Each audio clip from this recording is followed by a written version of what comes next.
Hello, everybody. Welcome in to another episode of the PHNX Suns Podcast. I'm Lindsay. That's Saul. That's Flex. And that's Gerald on the end.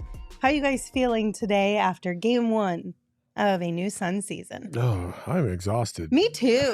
It was a long, long night last night for a variety of different reasons. Mm-hmm. And today was like the chill out day that everybody needed, I swear. Was it? I need a nap. Well, it didn't help that Emma tried to get us to do after this. Yeah, I mean, it didn't help that Emma's trying to get us drunk first thing this morning, but you know, it is what it is. I feel 1-0. There you go. I feel 1-0. Because you didn't go to breakfast. I was busy doing. I feel 1-0. I always feel good when the Suns win the night before, no matter what's going on. So it definitely makes these shows the next day a lot more enjoyable. That's for sure. Absolutely. Gerald, you feeling good? You feeling great? Yeah, I feel good. I'm tired, but it's nice to be tired from like covering actual basketball games again. Right, so exactly. I'm excited. Do we want to give people the update of what happened to Gerald today? We'll do that later. Okay. All right. You guys got to stay. Listen, this is the teaser that gets you to stay for the whole show. There is a reason why Gerald is wearing the shirt that he is wearing on this show. Not that it's a bad shirt and not that you're not pulling it off very well, Gerald. But it's not the shirt he showed up to work in. So big. Yeah, no, it was not. Yeah, that's what our Flex doesn't even know about this. I know. I'll text some people, see if we get some video of that for later in the show. We'll definitely bring up the reasons behind that. Mm-hmm. But here's the thing. The Suns did get a W last night, but they took some L's today, okay? The NBA announced today that the Phoenix Suns violated league rules. I don't know what I was supposed to write down here. What is this word? They're being investigated for... Yeah. The timing of this season's free agency discussions that the league has rescinded the 2024 second-round draft pick, Denver's own, that Phoenix acquired from Orlando in a prior trade. The outcome reflected a finding that Phoenix engaged in free agency discussions involving Drew Eubanks prior to the date when such discussions were permitted. So somebody snitched on the Suns, and I want to know who. Hey, this is the dumbest shit ever. I mean, we're talking about... a vet minimum contract that was agreed upon perhaps before the day free agency was official. Like, go fucking worry about something else, NBA. Go worry about something else. There are so many other things to worry about outside of just this. And you think we're the only ones? We are the only ones in the NBA that talk to any players before day one of free agency. Get out of here. Everything Saul just said. I mean, it happens all over the league. It's rampant. This is stupid. I can't even believe that they went this far with this. Like, if it was a superstar, I would understand why they felt like they needed to kind of bring the hammer down on something like that. And this is not throwing shade at Drew Eubanks, but we're talking about a guy on a vet min here. You know what I mean? Like, we're not talking about tampering with James Harden, who's trying to request out and like force his hand. Let's talk about that. We're not talking about those type of things. Let's talk about that.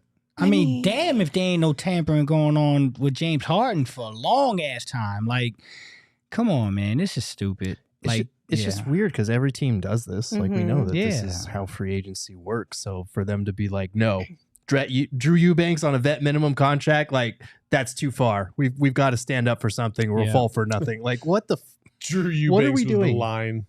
It's very bizarre to me. And it's especially frustrating because, like you said, there's way bigger things that they could be focusing on. There's James Harden. There was Adam Silver's piss poor response when Charles Barkley asked him about domestic violence punishments in the NBA. Like, we need to get our priorities straight about what deserves punishment and what does not, and the extent of that punishment. It's not a huge deal if you're the Suns. It's just funny to me that they decided to enact some sort of punishment for Drew Eubanks. Yeah, it's like it gives me like, Bryn Tannehill actually had a really good quote today or a tweet today. She said, "This is like throwing the death penalty at a kid for stealing a gumball." Like that's what this is. Like, get the hell out of here. Go worry about something else. This is nothing. And it does happen quite frequently across the league. So stop. I did find it interesting that the Suns put out a statement from a tweet. They didn't even email it out. So the Suns don't even, they're like, yeah, it is what it is. Whatever. We don't really care here. But they said, Suns statement in response to the NBA's investigation, quote, "We are disappointed with the results of the NBA investigation.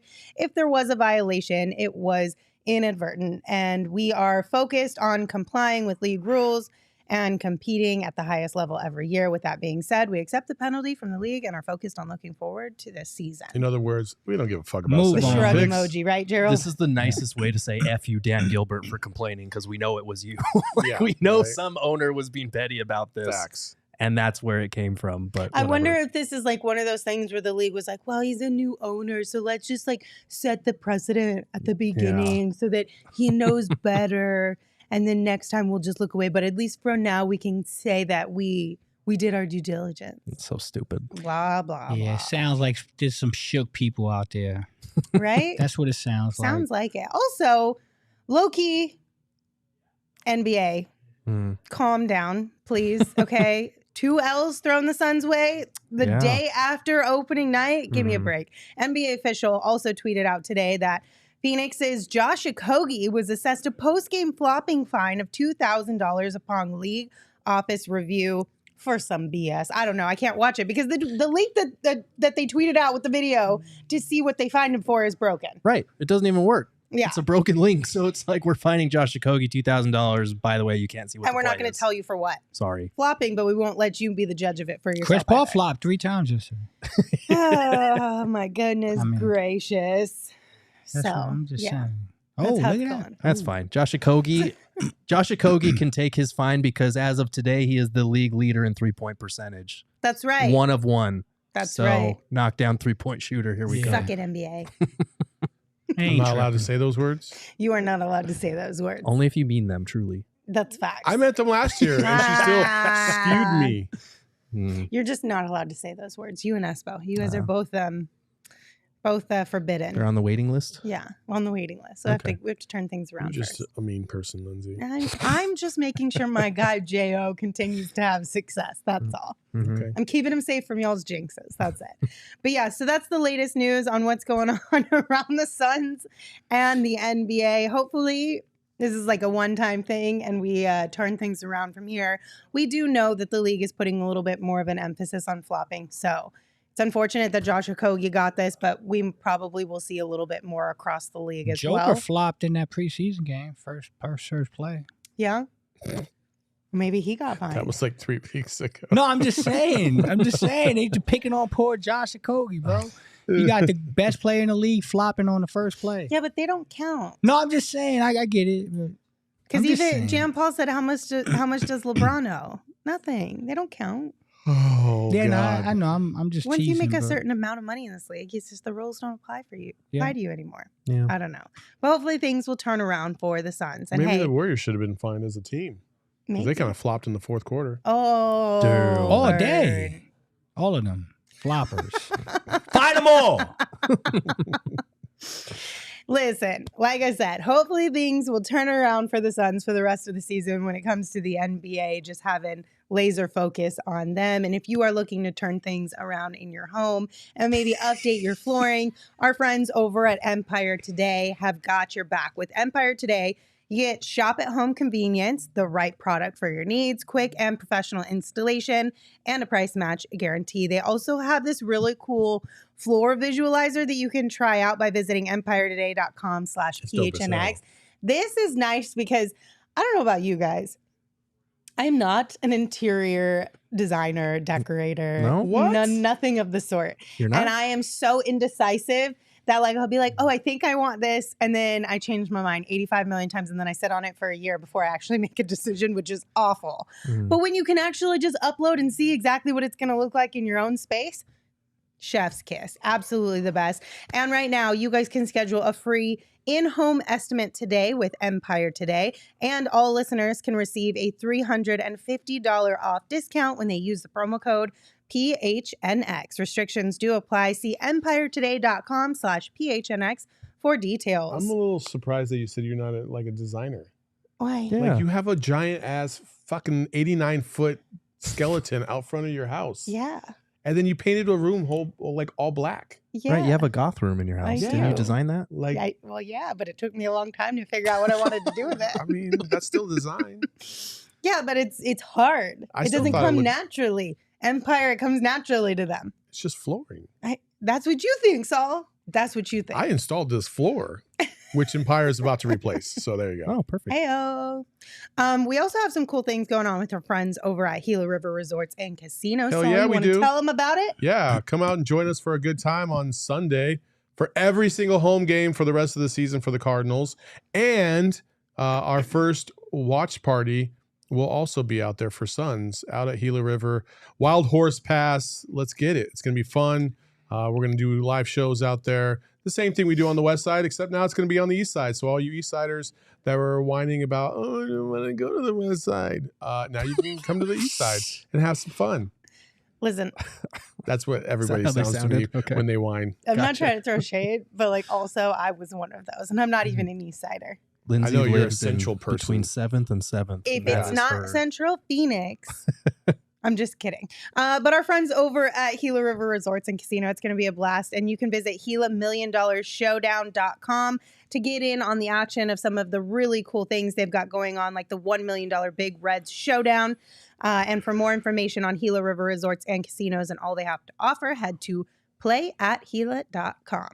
Saul, since you weren't here last night for our post-game show, which was a little bit different, unique I from a saw look that. I perspective. saw that. Shout out to the D-backs for making it to the World Series. That's exciting, though, for them. What are your thoughts on last night's game? Let's dive into it, recap a little bit. Yeah. Okay. So a couple things that stood out. First of all, the Warriors still have an incredible third quarter offense because they shot the lights out. But Shane Young also pointed out the fact that the Suns had something, I think, what was it, 19 or 30? I think 19. 19 possessions where they had shots at three that had at least 6 feet of gap in between, and they shot 31% in those threes. Like, that's not going to happen very often this season.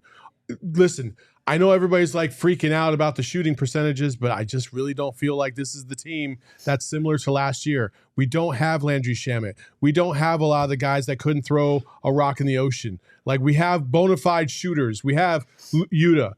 Grayson Allen is not going to play as poorly as he did yesterday, nor shoot as bad as he did yesterday. Like, Eric Gordon will shoot better. Like, all these dudes are there for a reason. Like, that was just such an anomaly. So I think that was the biggest takeaway for me in the game is like the Suns were still able to win this game, despite the fact that they're still trying to work out things. And we expected that. And I said that I would be shocked if they didn't start, kind of 500 in the first 10 games of the season because they're having to figure it out. Now, if they start out better than that, even better. Like, even better. And they have the talent to be able to do that. We'll see it again tomorrow night against the Lakers. I also thought two other things. One, Devin fucking Booker. I mean, everybody sitting there. Here we go again, Gerald. We don't have a point guard.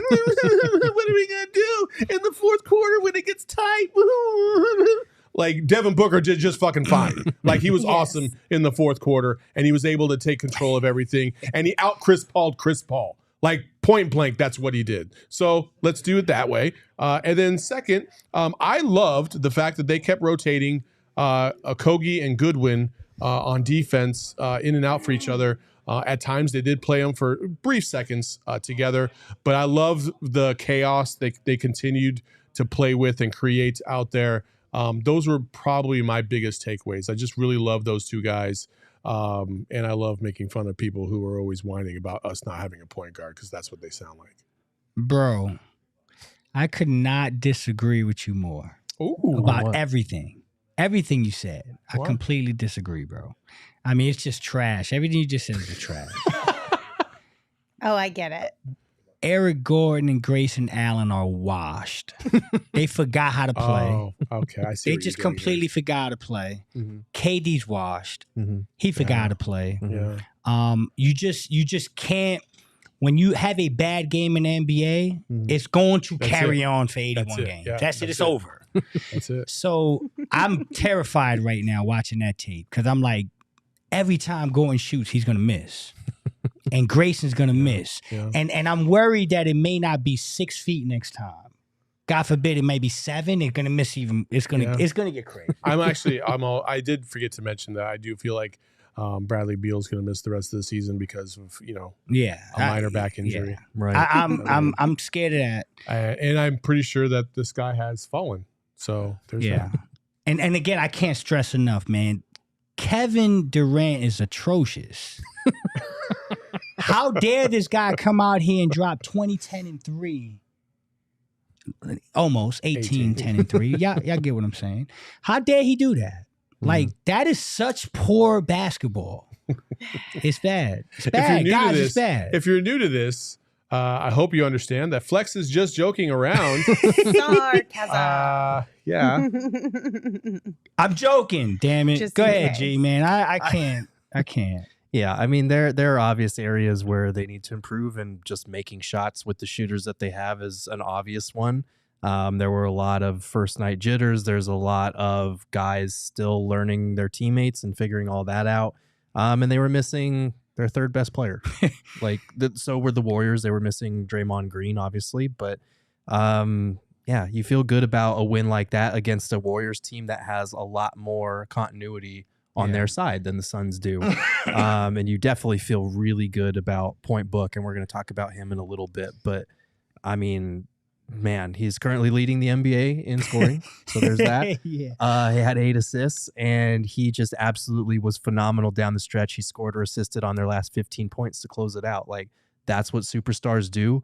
And it's incredible to watch because we saw this last year in terms of KD kind of getting his bearings and then getting injured and coming back and having to figure it all out before the playoffs. But like, even in the playoffs, Devin Booker, since KD has joined this team, has been the best player on this team, which you can say that's because KD hasn't played as well as he is capable of playing. But like, Book has played like a top 5 player since KD has come here. And the spacing, the extra attention that he commands is going to allow Book to feast all season. And that is terrifying for opposing defenses. Jan Paul Edward de Dios in the chat said pick and roll defense needs to improve. It does need to improve. Yes. But we also need to acknowledge the fact that the Warriors, the Nuggets, and we'll see what happens with the Bucks and the Celtics and how they work things out, will be the 4 premier teams that will be hard to defend pick and roll wise, because they just have so many shooters and flexibility wise, right? Every other team doesn't have that. Right. Like, they just don't. So it's not going to be as prevalent a problem as those 4 teams would make it seem. It's hard when you have Chris Paul, Steph Curry, and Klay Thompson, and having to work through those issues on the pick and roll. And there was a couple times where Nurkic was matched up on Curry from the perimeter. And listen, that's a mismatch. Curry's just going to step back, and he hit a couple threes on the step back against Nurkic. That's fine. They'll try to scheme as much as possible around that. The most important thing is in the fourth quarter, like what we saw yesterday, what kind of adjustments can they make, and what can they cause the Warriors not to take advantage of in terms of their own strengths? And that's what they did. And they were able to get back into the game and really ultimately take the lead and hold on to it. Like, that's what good teams do. That's what Vogel's going to provide to this team. So listen, I loved what I saw yesterday. I didn't love the third quarter, but I did love the fight. I did love the fact that these guys were trying to get through and work their system through. And I loved how they closed the game out. And that's exactly what you need to do when you're trying to be a championship contender. See, and I think that's one thing that maybe we didn't hit on enough last night either. It's just like down the stretch, those crunch time minutes, right? Because there was a lot of conversation in the offseason about the not having the traditional point guard, and that being the moment that they think it would actually be the biggest downfall for the Suns is if things get a little bit out of control, you're in crunch time. Who's going to be that guy who can really like bring everybody together, calm things down, and get it back on track or on the right, on pace to win the game? And a lot of people were unsure as to who that could be, or if it was by committee and if it would work out or not. It worked out last night. Yeah. Devin was a big part of it, but even Eric Gordon, you know what I mean? Like, he had a bad shooting night, but when it mattered the most, the bucket went in. You know what I loved about Devin last night after going home watching the tape? You know, he knew what he was doing. Like, I'm telling y'all, this guy's a maniac when it comes to basketball. He knew what he was doing. He said, you know what? We're going to be in the spot. Everybody expects me to take over because I'm Devin Booker. And I'm going to go ahead and I'm going to hit Okogie in the corner. That's a 3-ball. I'm going to hit EG, keep his confidence right, hit a 3-ball. Then I'm going to get Nurk, hit him in the middle. Me and Saul watching the film before we got on here. Nurk gets that pass. EG's wide open in the corner. And so I believe Devin accepted the challenge and said, okay, y'all don't think I'm a point guard? I could show y'all right off the jump that I could drop 30 on your head and still be a point guard and win basketball games with my basketball IQ. And so I love that he went out there and made the statement on national TV in front of everybody, opening night, just so that we can kind of calm the things a little bit as far as can Devin play point, who's going to handle things at the end when it gets crazy. I think he's more than capable. I will say this last thing from the tape I saw. I know people want to talk about Kevin Durant. Mm-hmm. The one thing I'm seeing between Book and KD that I think they have to figure out is Kevin's getting the ball in the wrong spot. Okay. Like I want to see Kevin get the ball, especially on the left or the right wing, where he can see the double coming, because I think that's when he's at his best. There's a lot of film yesterday that showed he's getting the ball and he's in blind spots. There's guys coming and he can't see it. Mm. And that's where some of those shots that KD is taking. But it's a give and take. If you put Kevin in that spot where he can see the double in a better spot, you're now clogging things for Devin to be Devin. So I just think that they're going to work that out. They're going to figure it out. But I do believe that what we're seeing from Devin has a lot to do with what Kevin is doing away from the ball. And so that doesn't show up on the box score. That doesn't show up as points, rebounds, or assists. But I think it opens up for Devin. So they're going to be fine. I just want Kevin to get the ball in better spots going forward. Yeah, watching the tape from Brooklyn last year before he came to the Suns, the Nets ran a lot of pin downs and stuff designed to get him the ball at the elbows where he likes to operate from. So I would like to see the Suns do a little bit more of that. Sometimes he did catch the ball near the elbows, and like you're saying, his back was turned to where the help was coming from.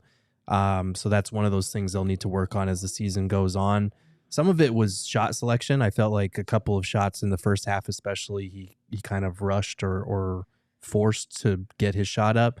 But again, it's one of those things that it's game one. It's going to get a lot better as the season goes on and they get more comfortable, because as much as this is technically KD's second year, he's had like 21 games regular season with this team, and 20 of them were with a whole different group of teammates. So it'll take time. Yeah, a couple growing pains for sure, but I think this team is more than prepared and willing to kind of battle through those. And I think the growing pains will work themselves out faster rather than later on in the season. Also, I think that now that Book has officially decided that he's rocking the headband, it seems like for however long, we might need to check out our friends at Foco and see if they have a Book headband bobblehead or some tchotchke of Book wearing a headband to add to the set here.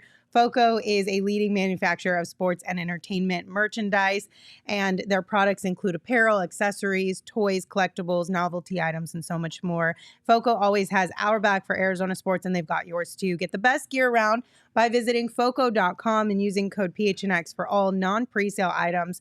Use the promo code PHNX for 10% off. Also, somebody in the chat asked, Flex, when are you going to get some Shady Rays to rock on the show? We absolutely need to get that figured out ASAP, because Shady Rays is gear that is built to last. They are premium polarized sunglasses. You cannot beat Shady Rays. And exclusively for you, Shady Rays is giving out their best deal of the season. Go to shadyrays.com. Use code PHNX for 50% off 2 or more pairs of polarized sunglasses. Try for yourself the shades rated 5 stars by over 250,000 people. Also, I know it seems like they're really far away, but Christmas is right around the corner. This is the perfect, get a gift for you now and a gift for someone for Christmas. Works out really well. Just saying. All right, let's continue down and dive a little bit deeper into point books. So after last night's game, we did get this tweet from Shane Young pointing out that Devin Booker now has 42 career games with at least 30 points and 8 assists. Same amount as Kyrie Irving, more than Steve Nash, Jason Kidd, and John Wall. It's pretty good company to be passing, and he's going to continue to climb that list as the season goes on. I think a lot of people assume because Bradley Beal was the shorter player between the two that he would be running more of the point. And we've been saying since the summer, we feel like point book is going to be in action a lot more this season. Nothing irritates me more than height arguments about positions. Right. It's the dumbest fucking argument, and it's such a casual take. And it's also just people's lack of knowledge about what Book brings to the table from a playmaking skill standpoint. Like they must have missed, obviously the Nuggets beat them bad in the 4 games that they won in that series, but Devin Booker's playmaking, especially after Chris Paul went down, was pretty obvious. It should have been something that like, oh shit, this guy can do both. He can score and play make. Like he's the total package. But that's gotten lost in the conversation because they don't have a true point guard or whatever you want to call it. We saw that last night. We're going to see it more as the season goes. How many true point guards are in the NBA? True point guards? True point guards. In the whole NBA. Didn't we decide it was like basically one? Chris Paul still? Chris Paul. El Viejo. My guy. I love him. But the old guy, the old man, Chris Paul won. Why are we still talking about this, man? Like, I think it's just because it's new for the Suns. Yeah. Right? It's something that they're trying out. We haven't seen it on paper. You could maybe make the claim that it works really well, but a lot of people aren't going to go based off of just that. And it's because they just don't want to. They have a point guard in 2019. I know that. We also had like 85 of them at one point in time too. Yeah, and they were all bad. Trash. So I don't know. But Devin was asked after last night's game what he says to the naysayers, and he answered it as expected perfectly with a simple, I don't know. I don't talk to them. Good job. He ain't got no time for all the shenanigans out there. That was a great post-game interview.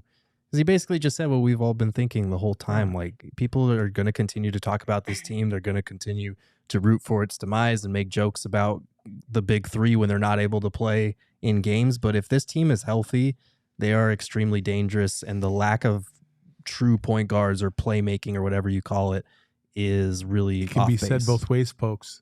Well, What's happening? Yo, is Drew Holiday a point guard? They're fucking dangerous. only by position. Drew Holiday a point guard? You look at Drew Holiday and say, wow, what a great distributor. This guy sets the offense up. Are we going to go through the whole league? No, I'm just saying, bro. No, I mean, listen, I think point guards, there's not a traditional quote unquote point guard anymore. There just isn't.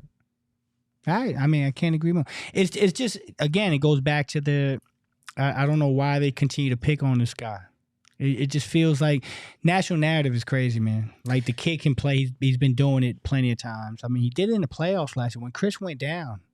I mean, did he not play some phenomenal basketball? I mean, No, he did. had his 10-game stretch was better than anyone I've ever seen not named Michael Jordan. But see, this is, I don't even know if it's a thing of like hate. It's just a lack of like watching the games or educating yourself, informing yourself. Yeah. Like, and I get it, because I'm not going to sit here and tell you I'm an expert on like Jaylen Brown's game or Cole Anthony, someone in the East. Like, I watch the Suns religiously, so I know the most about that team. But it's one of those things like where if you're going to speak on a guy, what he can and can't do, you better know what you're talking about. Like, you better watch the fucking games. You better like read the articles, watch the Twitter breakdowns. There's video breakdowns everywhere. Like, there's NBA content everywhere that you can consume. And it drives me crazy that people continue to just spout off opinions without at least doing their homework first. I just kind of hope that, like, to Saul and Flex, your guys' points from earlier during preseason, talking about how when we were talking about the MVP conversation and Devin needing to put on the shows on national TV. I hope that continues. I mean, obviously we got it last night, but that's going to be a big game changer because those are the people who are drivers of the narrative. So when they're able to actually watch those games, be a part of those games sometimes from the broadcasting perspective, that helps so much because now people are going to look at that interview. They're going to start talking about it. Maybe a couple people will come over on Book's team and start having those debates a little bit more and providing some of that analysis and being able to back up what it is that we see night in, night out because we watch. We just need one of the big media players to become a fan of the Suns. Like, I'm not asking you to root for them, but just watch a good portion of their games so that one of you carries that torch, if you will. Some of them know, but that content gets buried for whatever ridiculous thing Kendrick Perkins said about Bol Bol winning Defensive Player of the Year, or some other hot take from some clown that doesn't watch basketball. Like, we as content consumers also need to do a better job of stop giving attention to the outlandish hot take shit and actually lifting up the content that is good, that breaks down this stuff. Well, the Bol Bol stuff. I mean, that was out of left field. That was just wild, wild. Like, my guy really fell into the hot take trap, and he saw a viral video of him playing against some YMCA scrubs, and he thought, "Oh man, he's gonna do this in the league." Like, stop, dude, just stop. That's terrible. That's a terrible, terrible take. And I agree. Like, listen, I told everybody, like, Devin Booker has to show out in these national games when everybody's eyes are on. There was only 2 games on yesterday, so everybody wanted their fix of basketball. This was a tremendous opportunity for him to do that. He did it, 32-8. Like, he led that team down the stretch. He did everything you could ask him to do. Like, he's got to keep those kind of things going when they're playing on the national the stage. And listen, that's part of the game. LeBron knows when he's on national TV and when he's not, and he tries to rise up to those occasions. Every good player in the league knows, like, yeah, that's why they sit out against the Indiana Pacers on a Wednesday night, because there ain't nobody watching that shit.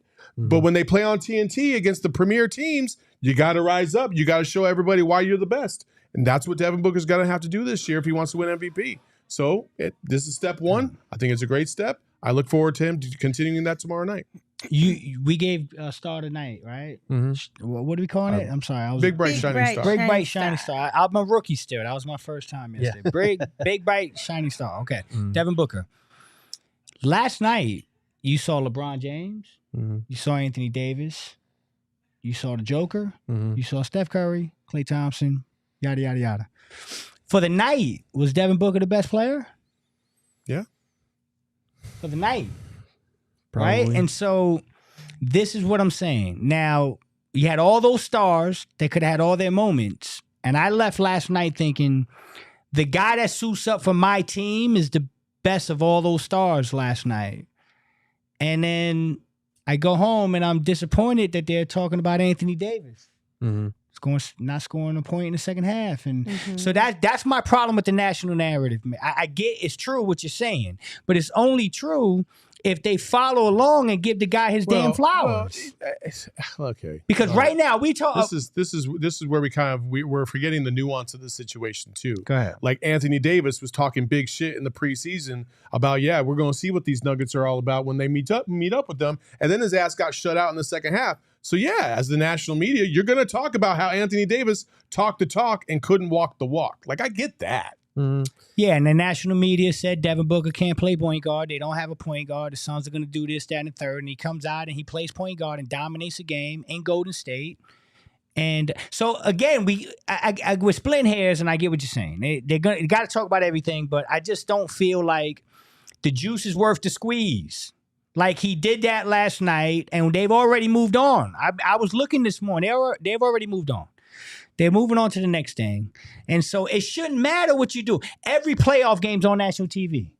Every one of them. The NBA Finals on national TV. Like, he's done enough on national TV that I should not have to be sitting here worrying about if Devin doesn't have a good game on Thursday versus the Lakers. Oh, my God. Like, it shouldn't matter. It's 82 games. And unless he's getting the flowers he deserves for doing it on national TV, I just hate that narrative. I hate it. Yeah, like I said, I think we just need somebody big time in the national media to kind of become a fan of the Suns and Devin Booker beyond just saying it only when it's like trendy, right? Because we hear it occasionally in playoff moments where people are like, oh yeah, I've always been a fan of Book, or whatever. It's like, well, then make the hot takes about being a fan of Book, because there's still hot takes. If everybody is continuing to talk about how Devin can't do this, or the shortcomings from Devin and things of that nature, then you flipping it around is the hot take of the day when it comes to him. So let's just see some more of it, but whatever. Anyway, Gerald, you do have some plays from last night's game involving Devin Booker that you'd like to break down. Yeah, let's talk about some actual basketball type stuff. So this first play, this was one. We're going to go through 2 of his last 3 assists to close out the night. This was when the Suns were up by 1 with about 1:15 to go. And Booker is driving left with Kuminga on him. He's got Eric Gordon on the wing, KD on the corner to space the floor, and then Josh Okogie is in that left side corner. So Booker crosses over, he redirects to the right. Nurkic repositions himself really well. He does a good job of angling himself and re-angling himself on screens. So Looney, Nurk's man, is in the drop there, and Chris Paul is on Josh Okogie in the corner, but he's already helping off. So Kuminga goes over the screen here and is trailing Booker on his drive. So Looney can't slide back to Nurk while he's diving just yet. Chris Paul sees the open space that Nurk is rolling into there, and he starts to help over because he basically has to at this point.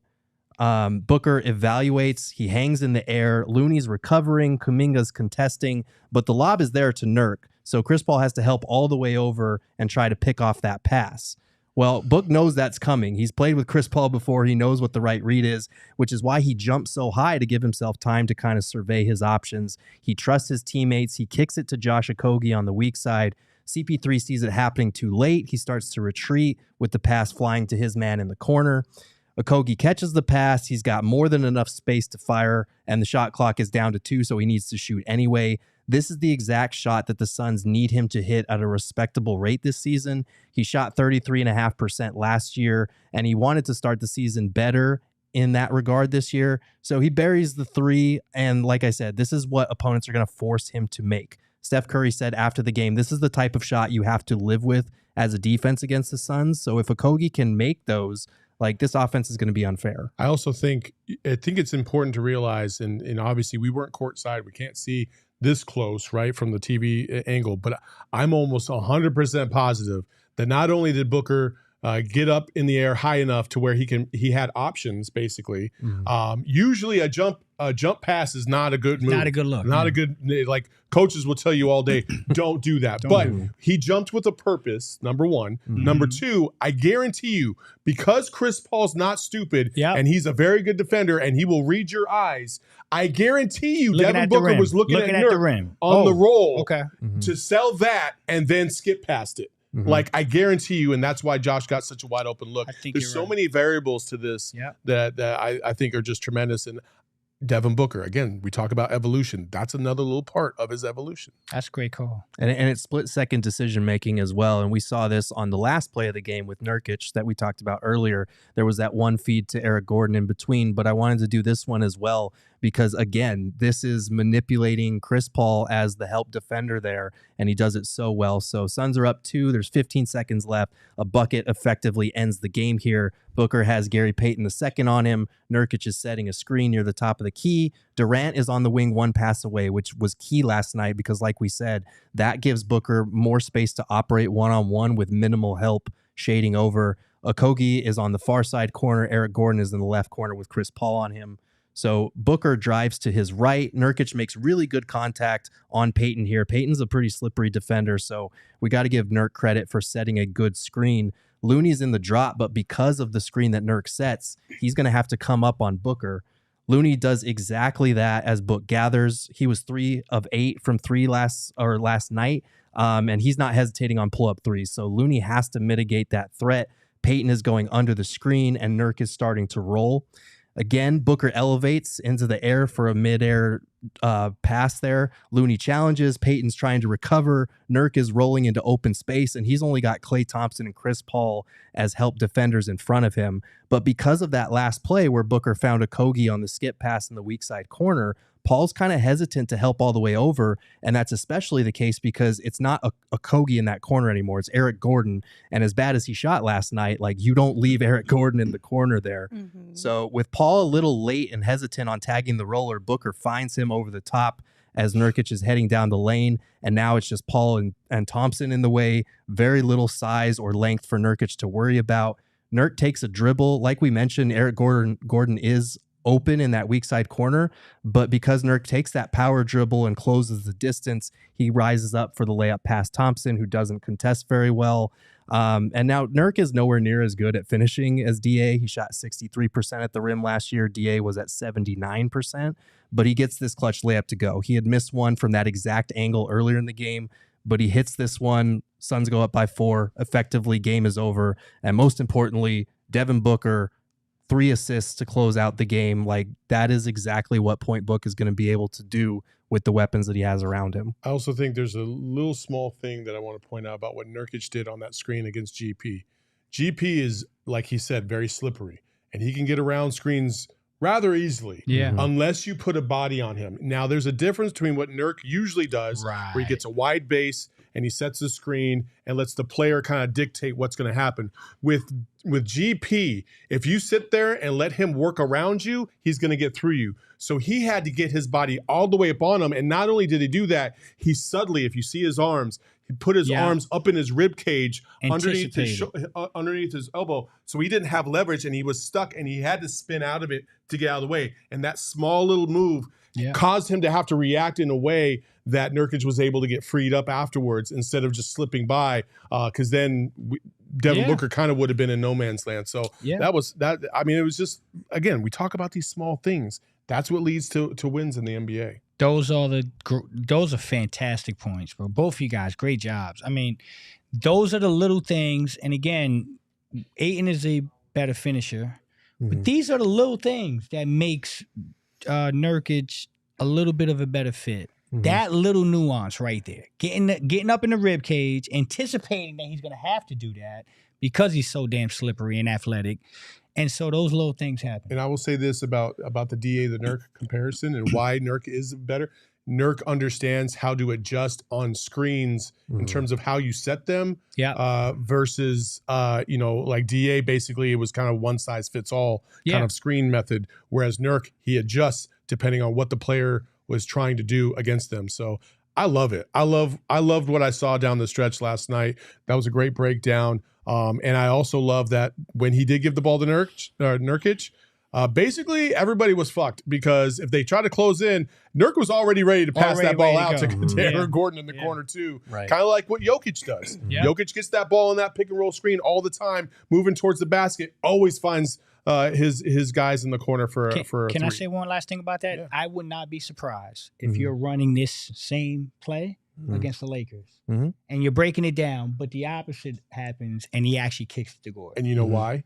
Because down the stretch yesterday against the Lakers, the Nuggets ran that same fucking play 5 times in a row with 5 different options. You're right. I guarantee the Suns are going to do the same thing against LA tomorrow. And then when they make that pass to EG and he makes it, you're dealing with danger, right? Because now you're showing on tape that you're very versatile, and it can get scary. And it is a different animal with Anthony Davis in that paint. So being able to find those shooters and stay away from that kind of shot blocking monster will help. That was one of like 5 different plays that I broke down on Go PHNX from last night's Suns season opener. If you're interested in looking at some of those, because as ugly as a game as it was, there were quite a few plays that I was like, okay, they're going to be able to do that a lot this season. So that was the focus. And we'll also be releasing a video later today or tomorrow, kind of breaking down Book down the stretch there. So look for that on our YouTube channel. Okay. Not to bring us down a notch or two, but Timothy in the chat brought up a couple times the turnovers from last night's game. And, we did talk a lot about Point Book, and that is something that we're going to have to kind of a growing pain, if you will. Book did have quite a few turnovers last night. He did address them with the media after the game. He did talk about the fact that he felt like he was a little bit gassed there late in the game after missing a little over a week with that toe thing he was dealing with. How long do you think it's going to take for Book to really kind of hone that in and just kind of or reel that in and be even better when it comes to the I turnovers. just think it's chemistry. You know, you gotta learn these guys.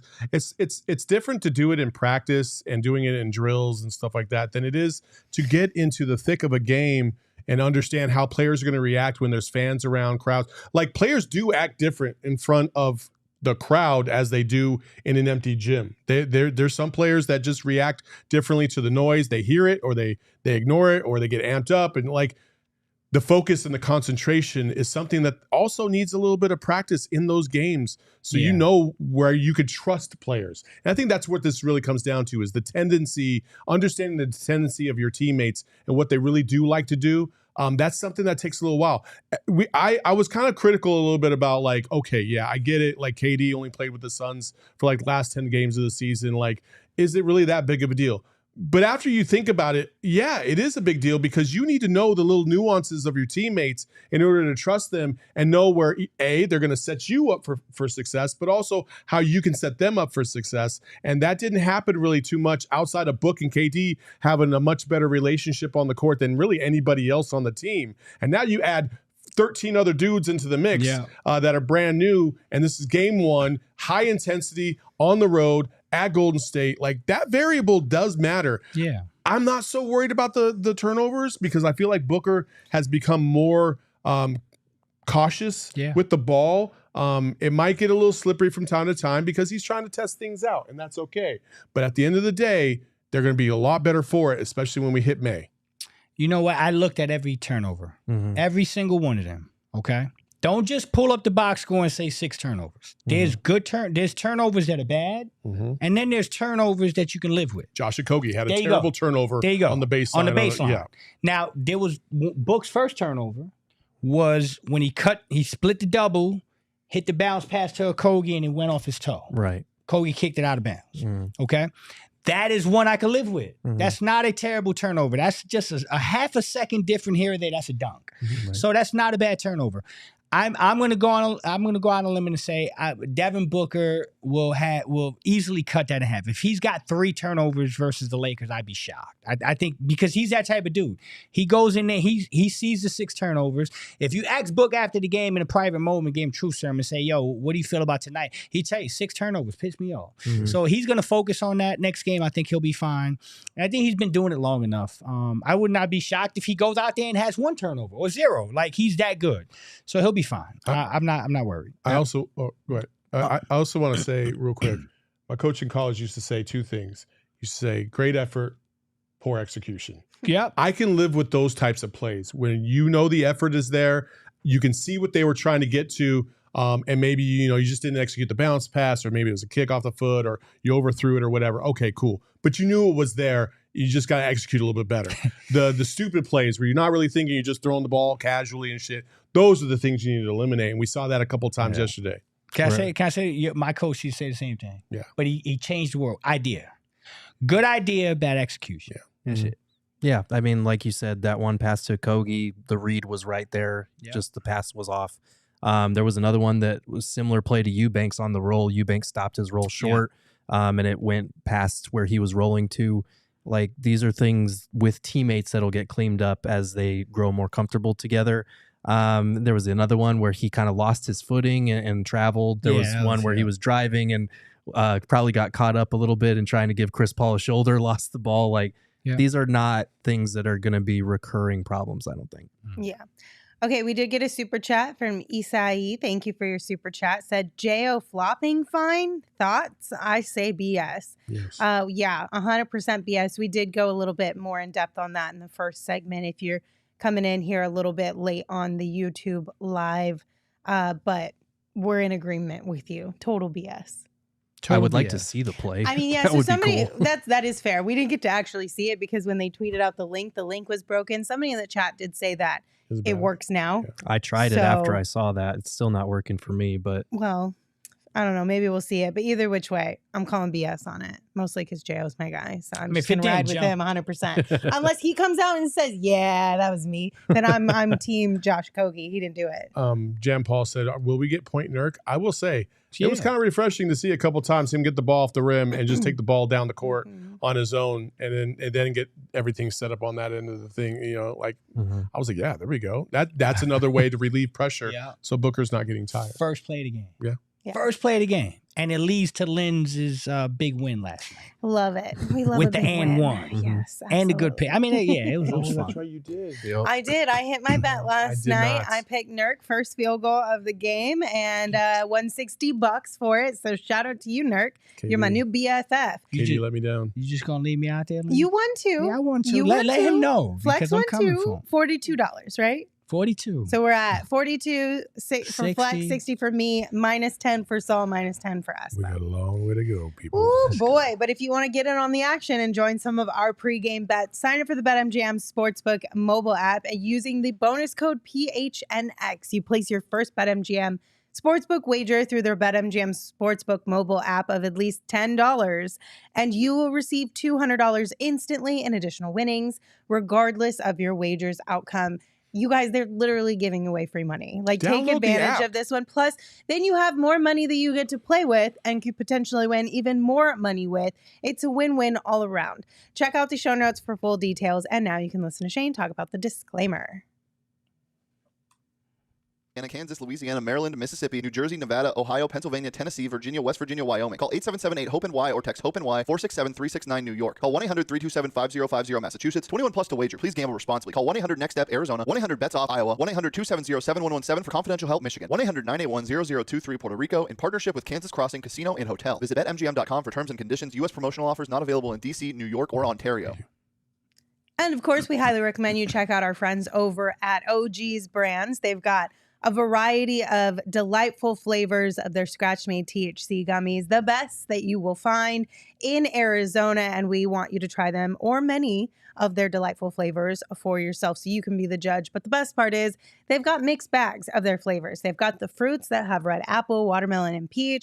They've got the creams that's got blackberries and cream, orange creamsicle, and peaches and cream as well. So you can find them on social at OG's Brands or online at ogsbrands.com to find a local dispensary near you. You do have to be 21 or older to enjoy, and we do ask that you enjoy responsibly. Greg Esposito's in the chat, everybody. I see you, bro. You said that. His full name. Greg Esposito. Your first and last name. That's right. Espo came in and said, Lindsay and Flex talking crap now because they know they won't be able to soon. Jay asked, who won last year? Oh, Jay, you know who won last I year. already said it twice yesterday. I said that you won last year on the pregame On show a Hail and Mary. the postgame show. On a It Hail was a Mary, Hail I've Mary. heard. I saw the tape. So Hail Mary. Don't act like I didn't give you your flowers, Saul. I wasn't here to see the flowers, so. Well, go back and watch the tape, No, Saul. then you got to give me my flowers when I'm here. It Nope. doesn't count. That's not how it works. You got to be here. I don't know why you paused. I'm just telling you how I feel. And I'm What just was that, telling like you a how I feel. 15-leg parlay? It was a 10-leg parlay. Damn, bro. Hey. Eight? Emma said it was eight. Eight-leg parlay. It was still Okay. impressive. I'm not It's going to lie, impressive. but I was really pissed. Anyway, we did get one final NBA thing today. They announced that they're returning to the classic East versus West matchup for the All-Star I love game it. and the traditional scoring system with 4 12-minute quarters for 2024, the game that'll be played in Love it. Indianapolis. Love the East versus West. Hate that they're getting rid of the Elam ending. Boom. There it is. Hate that. I'm fine with bringing back the East versus West, but I enjoyed the draft. I thought it was hilarious. I hated the draft. The draft was fun, It was funny. and then people read into it too much and made it not as fun. Yeah. I like them going back East-West.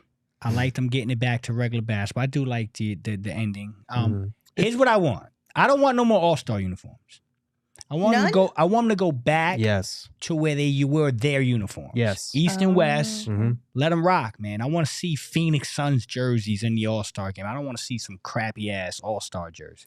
I don't really care what the fuck they wear, and I don't care how the fuck they play this. The only thing that matters is that they're competitive. Yeah. And you make all the changes in the world, but if these dudes are coming out here like it's a damn layup line all game long, nobody's ever gonna care. Yep. Like, and the All-Star game has lost its luster over the course of the last 2 decades because we have players half-assing this game instead of playing like they care. play like you do in pickup ball, for crying out loud. That's way more competitive than these games. Give them incentive. Again, like it just doesn't matter. If they don't care, it's not going to matter. So I hope the guys like take that to heart. They go out there and they play and try to play some defense, for crying out loud. Would you say that the NBA All-Star Game is a prime event? Like, as far as advertisement, people Yes. It's a premium event. It's a money maker. Okay, it's a money maker. It's a premium event. It's a shit game. Yeah, so if it's a premium event and you got all these eyes on it, we're going to pay people for the playing tournament. Like, that's part of the incentive for the playing tournament. When the hell is the NBA going to get it and say, let's pay these players for who wins the All-Star game? To be fair, a lot of them they get a bump for making the All-Star game. It's built into their contract. But if you give them a different bump, if you give them if you say, yo, guys, we're gonna cut this check divided by the amount of players on this team, whoever wins, and it's a good number, I think they'll hoop. But what's a good number? Yeah, because you're talking about the top of the top. Yeah, they're you're already talking about making Giannis Giannis just got 3 for 186. Like, what does he need with another $1 million? He's not going to care about that. I don't agree with that. I do. That's why the play-in tournament is going to be way more because of the lower level guys. Because you got like the Suns have a bunch of vet minimum guys. Okay, they get an extra $500K. I get that. I get that. But I still think that $1 million is $1 million. I think just because these guys got money doesn't mean that they're like crazy about their money. Like, that's a lot of money. If you told every player, how many players is it? 12? Another thing, 12. Can we get to 15? Yeah. Can we get to 15 in the All-Star game? Like, it should be. But let's say it's 12. I mean, is it crazy to think that every player gets $1 million? $12 million pot? It's probably not crazy, but I just don't think that they're going to care about that. You don't think they'll care? I don't think they'll care enough about that, to be honest with you. I just don't. Okay. Eric said they need to do something about the dunk contest, shaking my head. God. I think that's kind of like, so it seems like from top to bottom, either they need a full like revamp of the entire weekend, or they need to see if there is a way, and I know this is easier said than done, but removing like the politics of the NBA from All-Star weekend, if that makes sense. As far, because you know how like when you want to talk about voting and all that kind of stuff and people getting snubbed, and when that type of stuff happens, the players are like, fine, I'm not doing it anymore. I will say, I'm not participating. I don't like this. We don't vibe with this. Like that, I think that kind of took over from a player's mentality as well and killed it for them too. I would say that Aaron Gordon has been a cautionary tale in terms of involvement. Like he really went hard twice in a row, and that second time really got screwed. Yeah, more than the first. The first time he got screwed. But you could make close, you could make it an argument either way. The second time, I was like, he was clear in front of the winner, and Dwayne Wade had some stupid ass bullshit that he was trying to pull off to keep it from happening. And also, like, the dunk contest used to be one of the best. We have to go back to this again and again. I think that these players are not appreciating the history of the NBA enough, because this is where it all started when you had guys coming in through, like you had Dominique versus Jordan in the slam dunk contest. And then you have your surprises like D Brown, Kenny Skywalker, and guys like that would surprise everybody. But then you had Vince Carter, like superstars that were participating in the dunk contest.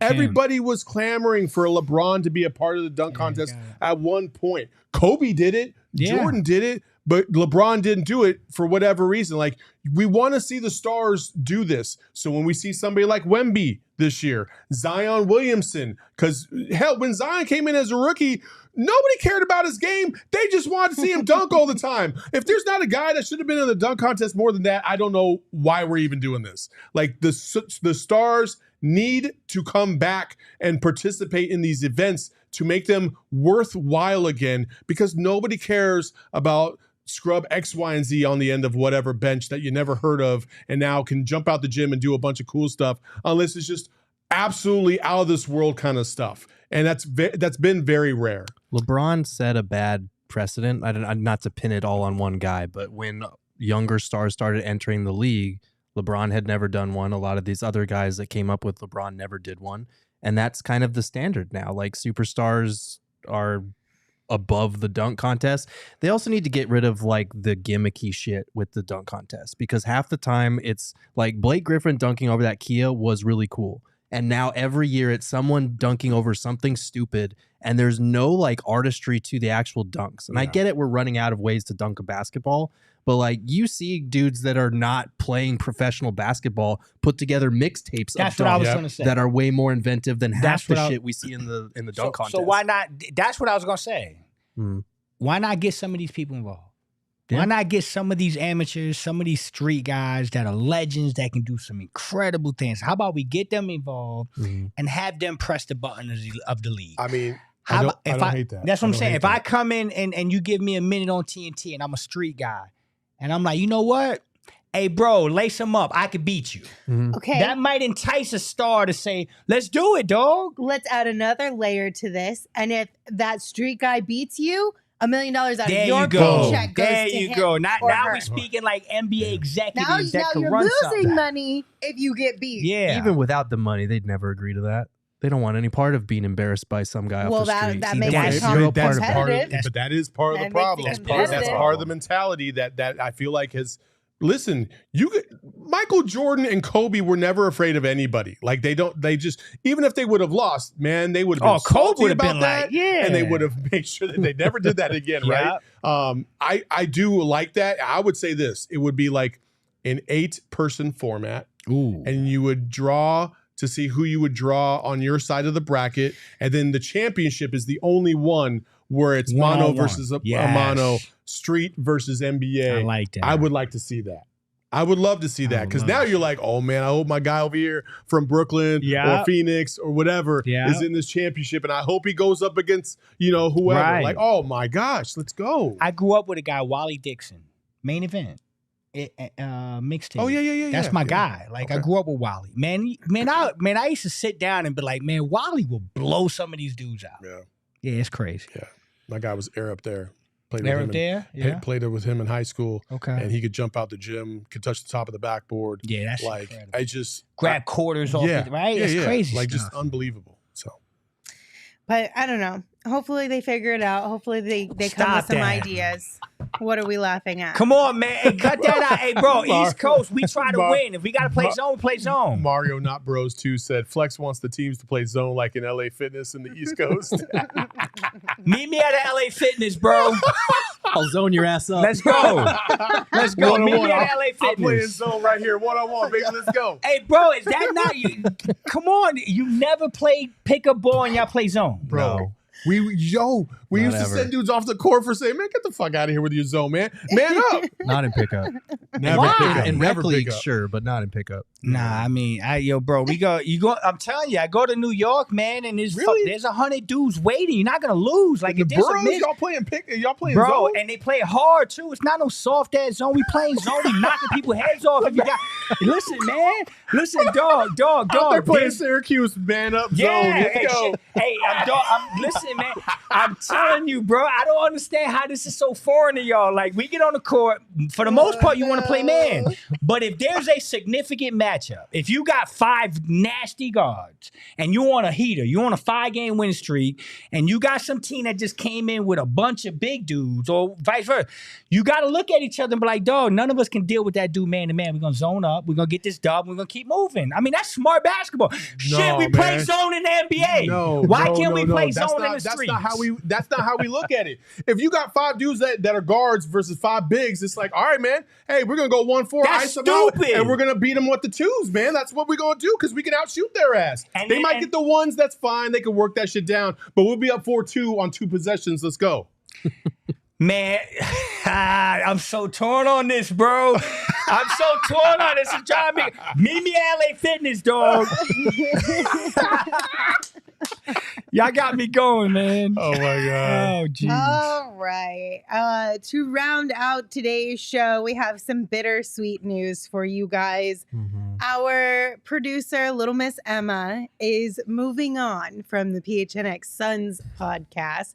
She's still staying within the family. We can't tell you exactly what it is that she's going to do just yet.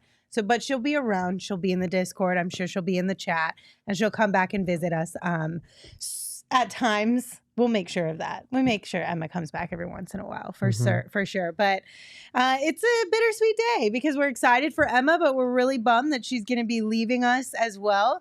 And I know I told you guys we would give you the breakdown of what happened to Gerald's shirt. So basically what had happened was to celebrate Emma leaving on a new adventure, we all went out to brunch this morning to have some good food. Emma was going to have a 2-drink minimum. Well, Gerald was like, I'll oblige at least one of those. And then he got like 3 of them dropped on his back. Here's what happened. So here we are at Emma's going away party. Gerald's having a few extra mimosas. And he's wearing a few extra. Gerald, compose yourself, buddy. Come on. I know. I'm gonna bring out this shirt and drink a third. We're gonna have to have a little meeting because Gerald showed up to work just reeking of alcohol. So Emma, this was all your idea, right? The mandatory drinking? Yeah, two drink minimum. Well, Gerald's had 5. So yeah, that's why Gerald is wearing a snooze t-shirt. I did it for Emma because my shirt was soaked and they had to bring me another one and towels. I will give you credit, Gerald. Your reaction to getting multiple drinks spilled on you was very calm, cool, and collected. Yeah, what are you gonna do? Solid work there. Emma, you guys, is really sad. Also, if you're here on YouTube, you should definitely read Emma's shirt. You'll get it if you've been around for long enough. And you'll probably appreciate it as much as we all appreciate it. But thanks, Emma. You're welcome. Get fucked, nerds. Yeah! And that's how you do an appropriate way to send close off. out. That's exactly how you That's do it. the most perfect Emma send-off. Yeah, she's been with us for what, a year and a half now? Yeah. A year and a half? Mm-hmm. Yeah, took over for DJ Father and took over for us when she became full-time, and she came in as an intern. Mm-hmm. She came in She's still in my phone as Emma intern. Emma intern, also about to finish up her degree in December, finally. Thank you for sticking with that. But she's joining the All-City team. She won't be here at PHNX. That's why we're saying goodbye, because she won't be around the office as much. And we've appreciated every single thing she's contributed to the pod, including the original Welcome to Girth ideation, that is true. which she took of Shane's and made it better. No shade to Shane, but she just had a better look to it, and that's where it all started. And that's honestly, listen. One thing can change it all for you folks. And that graphic by itself to me was like, yeah, she's got to have a job here. Like, that's great. So love you, kid. Yes, we love you. She's honestly kept us in check since she took over our show. One of the more motivated and organized people that we have at this company, despite being the youngest one. So we will miss you, but definitely not goodbye. It's a see you soon. Yes. Yeah. Love you, Em. Hey, you made it easy for me. When I came in here, it was a rough transition, a lot, and you came what in. The hell we do to you? Huh? No, y'all just damn, man. y'all start talking Nothing, about shit like zone exactly. defense, making me feel like Emma doesn't do that. She just shows me love. Day one came in, got me my Biggie thing going. You know what I'm saying? Like, yeah, it was love. So always made me feel like home. And I will say this: she sent me a text like 3 weeks ago, and I was struggling. No, this is real. I'm keeping it 100. I was home. It's like 3 weeks ago, and I was a little bit struggling because chemistry, I want to fit in. I don't want to mess up. And randomly, for no reason, she texted me and sent me a paragraph and basically said, dog, you belong here. And I love you for that. I needed that. I told you that night, and that's real. So, yeah, that's real.